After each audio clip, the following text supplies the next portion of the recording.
નમસ્કાર મિત્રો, education with Jignesh ચેનલમાં તમારું સ્વાગત છે ને હું છું જિજ્ઞેશ.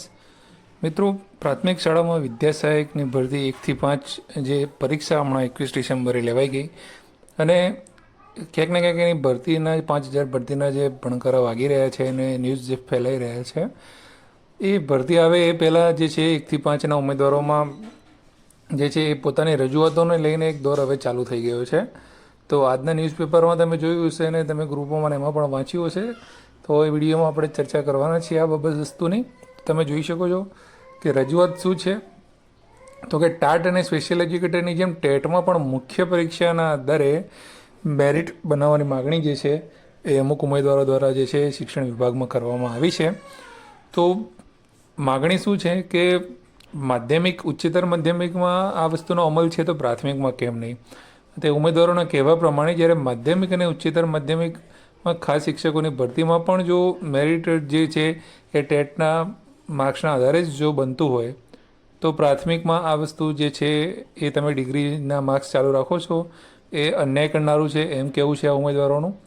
અને આગામી ભરતી જે થવાની છે એની અંદર ફક્ત ટેટના માર્ક્સને ધ્યાનમાં રાખીને જ જે છે એ ભરતી કરવામાં આવે એવી ઉમેદવારોની માંગ છે. અને એવા જે છે એસક્યુ જે રજૂ કરવામાં આવ્યા છે કે પરીક્ષાના ગુણના આધારે મેરિટ બને તો વધુ સારા શિક્ષકો મેળવવાનો જે છે એ તર્ક એમણે રજૂ કરેલો છે.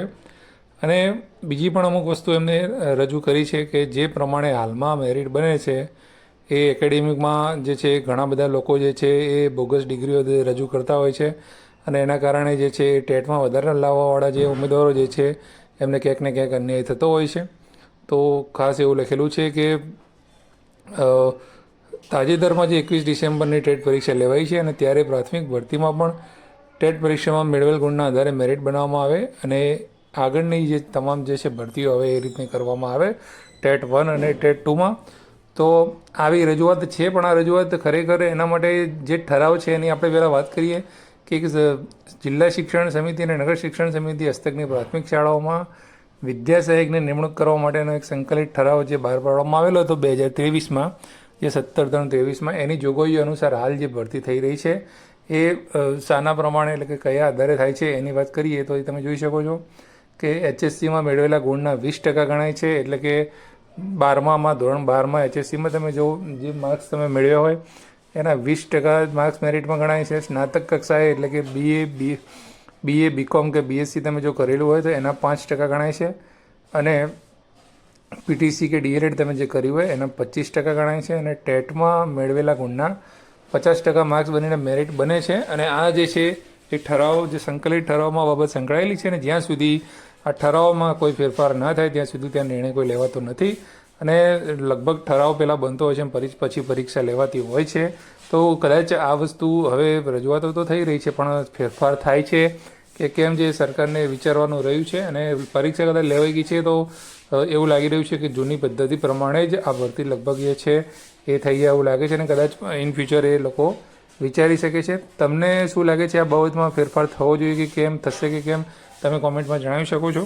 બાકી આવી આપણી રાય છે. અને ખાસ એક વસ્તુ જણાવી રહી કે જૂના જે PTC કરેલા લોકો હોય એમની પણ માર્કશીટમાં અમુક એમને માર્ક્સ ગણવામાં જે તકલીફ જે થતી હોય છે અને ઇસ્યુ જે થતા હોય છે તો એમાં પણ આપણા આ ઠરાવની અંદર નોંધ કરીને એક વસ્તુ લખેલી છે કે PTCના ગુણ ગણતરી માટે શિક્ષણ વિભાગના 7/7/2008ના ઠરાવ ક્રમાંકથી નિયત થયેલા અનુસાર PTCના બીજા વર્ષના પરિણામ પત્રકમાં દર્શાવેલ કુલ લેખિત 900 ગુણ અને 50 ગુણ વાર્ષિક વાટા અને 50 ગુણ TLM કોમ્પ્યુટરના પ્રાયોગિકના જે છે એ મળીને 1000 ગુણમાંથી જે છે ટકાવારી ગણવાની રહે છે. એટલે જૂના જે પણ જૂની માર્કશીટવાળા મિત્રો હોય એમને પણ આ રીતે જે છે ટોટલ ગણવાનું હોય છે. બીજા કોઈ માર્ક્સ ગણવાના હતા એવા તો મુખ્ય વિષયોના જે માર્ક્સ હોય છે એ ગણવાના હોય છે. અને પ્રાયોગિક જે એમને ટીચિંગ જે પાઠ આપેલા હોય છે એ વાર્ષિક પાઠના 50 માર્ક અને કોમ્પ્યુટર પ્રેક્ટિકલના 50 માર્ક એમ કરીને 100માંથી કરી અને 1000 જે છે એ ટોટલ 1000 ગુણમાંથી ટકાવારી ગણવાની હોય છે. અને જે મિત્રોએ DLED કરેલું છે એ DLEDમાં merit of marks of merit કરીને લખેલું આવે છે પરિણામ પત્રકમાં બીજા વર્ષમાં. એ માર્ક્સ જે છે એ મુજબ એમને ગણતરી કરવાની થતી હોય છે તો આ પ્રકારનું હોય છે. આ બાબત મેરિટ બાબતમાં કે બીજો કોઈ પ્રમાણે તમારે કોઈ સવાલ હોય તો તમે કોમેન્ટ બોક્સમાં જણાવી શકો છો. પણ આ વસ્તુ જે છે રજૂઆત જે થઈ છે એ ખરેખર આ પ્રમાણે ભરતી થવી જોઈએ કે કેમ, એ તમે શું કહેવા માગો છો કોમેન્ટમાં જરૂરથી જણાવજો. કારણ કે આ રજૂ કરવા માટે જે છે એમને ચેન્જ કરવું હોય તો આખો ઠરાવ નવેસરથી બહાર પાડવો પડે.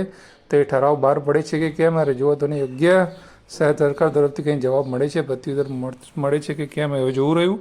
ટૂંક સમયમાં જે છે હવે ટેટ 1ની પરીક્ષાનું જે છે 15 તારીખ આસપાસ જાન્યુઆરીમાં જે છે એ પરિણામ આવી જશે અને પછી જે કંઈ બાબત આગળની ભરતીની છે એ આગળ વધશે. બીજો કોઈ પણ પ્રશ્ન હોય તો કોમેન્ટ બોક્સમાં જરૂરથી જણાવી શકો છો. જય હિન્દ, જય ભારત, થેન્ક યુ.